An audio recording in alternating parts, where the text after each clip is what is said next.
So, ladies and gentlemen, in a previous episode of our Night Gallery podcast, we're talking about the adaptation of Cool Air, which was a H.P. Lovecraft story. Now, this is the second H.P. Lovecraft story that was developed for Night Gallery, and one of the few episodes past the pilot where the artwork presented at the start of the episode is pretty well part of the cast of the episode. It's called Pickman's Model. Now, this chilling story showed up in December 1st, 1971. In it, a late 19th century Boston artist who paints ghoulish creatures of legend is the subject of the story. Now, very strong themes here of rape, of ghouls, all different stuff. Now, of all people, showrunner Jack Lear directed it, with a teleplay by Alan Simpinsley, again with the story by Lovecraft, with Bradford Dillman as the lead character, Richard Upton Pickman, the great Louise Sorel, the soap opera star, as Mavis Goldsmith, and a very strong supporting cast. Now, according to David Jewell's blogspot, is one of the few of only times the painting that begins in Rod Serling's opening appears in the segment itself. It's a canvas of a frightening-looking beast appearing something of a cross between a human and a rodent, which dissolves from Serling's gallery into the opening shot, which is a framing device for the story. Now, in the show, Elliot Blackman, Joshua Bryant, who very okay actor, another role would have been better, has come upon this painting reputed to have been done by one Richard Upton Pickman, an artist of the late 19th century, and of whom little is known in present day, 1971, Boston. He has bought the home where he thinks Pickman may have lived and is discussing Pickman with his friend Larry Rand, played by Josh Livingston. Now, the scene gets things off to a dreadful start. Bryant plays things in too contemporary a manner, and Livingston is acting as he was one of Rod Taylor's friends at dinner at the Time Machine, like a bad version of Sebastian Cabot. Now, they give a bit of background on Pickman, that he was broke and taught young women of well-to-do backgrounds the techniques of painting. Now, this is not really explored, but maybe he was trying to prick up the chicks, I don't know. We then dissolve back to the late 19th century, where the aforementioned Pickman is teaching such a class and using that same painting as an illustration. One of his students, Mavis Goldsmith, played by Sorel, has a strong interest in Pickman, something of an artistic crush.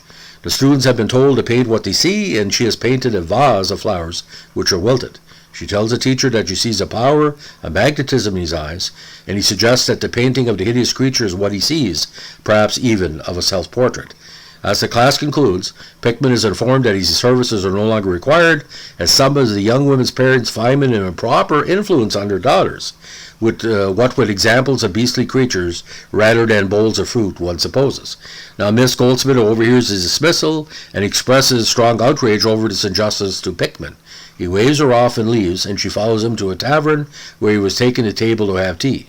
He's surprised by her appearance there.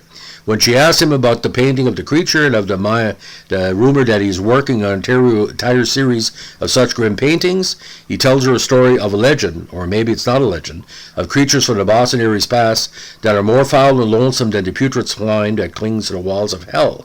Creatures that live underground and come up at night to feed and to ravish young women to breed their filthy spawn. Now, obviously this was a parental guidance episode, but you're getting close in our territory, because being raped by a rat in the bowels of Boston ain't like, across the table, joy plots there. Now, according to Jewell, it's creepy stuff indeed. This is the best scene of the story, and both Dillman and Sorel are quite good here. And of course, Louise Sorel from the Dead Man, the opening salvo of first season. Now, Miss Goldsmith is understandably shocked by this, yet when Pickman moves to take his leave of her and return to his studio, she asks him to accompany him, a suggestion which he strongly rejects. When he departs, he leaves behind a painting, which Miss Goldsmith takes with her. At home, she discusses the legend that Pickman told her with her uncle, played by Donald Moffat. He confirms the legend, and he looks at an earlier Pickman painting that she bought depicts a block of buildings in Boston. He recognizes it as a hardscrabble neighborhood in Boston's North End, and concludes it must be the same from outside Pickman's studio. Now, Miss Goldsmith tracks the exact spot and goes there to return the painting Pickman left at the tavern. She discovers the door to his home is open, and she lets herself in. We, but not she, sees a shadowy creature scurry up the stairs, sort of like a rat, but a large scale. From his earlier comment that his painting of the creature was a self-portrait, the appearance suggested to me that the creature is Pickman, but some people think it's Pickman's father. In the attic, she discovers the rumored series of lurid works, and Pickman Has he, they speculate he may have changed back to human form, finds her and upbraids her for barging into his home uninvited. We then hear noises outside the door to his room, and Pickman goes out and, from the sounds of it, does battle with something. There's den of silence and footsteps, the doorknob turns in a very good scene, and in comes the creature. He chases Miss Goldsmith around like, with a wrong direction. It could be very laughable, but it's not. It's very scary. He's knocking paintings off their easels and stepping on some in his wake. Now, according to Scott Skelton, the whole art direction and direction of this scene was based on, ad-libbing about smashing stuff off the floor to show how his thoughts of the painting are being trampled. Now, Pickman returns and again battles the creature, allowing Miss Goldsmith to escape. Their fight ends in the two of them breaking through a second-floor banister and crashing to the floor below, where Pickman either ends up dead or unconscious, and the creature drags him off. As we go back to the present, Blackman and Rand descend to the basement of what they believe was Pickman's studio and find a sealed well, which they decide to open with a pick. Very stupid move. We see underneath the red eyes and ghastly face of a creature waiting to be let loose. Now, according to Jewell, he has a very mixed feeling about this particular segment. There's a lot of strong stuff in the middle, but both the framing device and the final scene of Pickman's time really fall flat. If Pickman was not a creature himself, then why did he apparently live with them when they were deadly? Why not just find another place to live? Was Boston's real estate market that bad in the late 1800s that only rats and cockroaches were accepted, but lethal man-sized hedgehogs and roommates too? But the thing is, with Lovecraft, I don't think he was thinking about plot devices or even this would be made for television. It works for me. Now, Jewell only gives it 2.5 out of 4. I give it 3.5, because Louise Sorel, like the work she's done in her Days of Her Lives and other shows through the years, is just tremendous. But Branford Dillman, when he's good, he's very good. This one, like a more concentrated actor, like a Jeff Bridges or a Beau Bridges or a young Don Johnson would have done a better job. But the script, obviously, the master of horror, H.P. Lovecraft, it really works. And putting the fear in the mind is just as bad as showing the fear. And this fact, putting in the mind that somebody who looks like that could be taking women and not killing them, but just basically raping them so he can spawn a new generation. But if Pickman is the ghoul's son, where's the visual record? Like, shouldn't he have extra hair or a certain nose? This is not like a Beta Zeds or, half Klingons on Star Trek. They have the features of their mother and their father.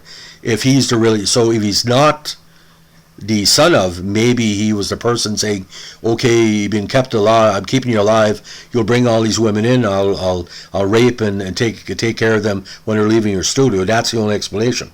But like I said, I haven't read the original H.P. Lovecraft, but what people are telling me, it's quite good. So ladies and gentlemen, it's our latest Night Gallery podcast. We really appreciate the support we're beginning recently. Night Gallery is a situation where by season 2, Jack Laird was pretty well tired of Rod Serling. And I think Jack Laird had talent as a director for obvious reason with Columbo. But this is probably one of the stronger episodes. But he was working with a strong script. And there was a very interesting comment by a director in the Scott Skelton book. He said, you can't make a great movie from a bad script. But in this case, he took a mediocre director for some, but a competent one in Laird, and brought him to the next level. I don't know many producers or showrunners could be a writer and a director to this level, as it was quite good. So ladies and gentlemen, thanks for listening. Give us a like, comment, subscribe, and don't forget, if you see a rat in the sewers, could be something that you don't expect. Thanks for listening. Bye.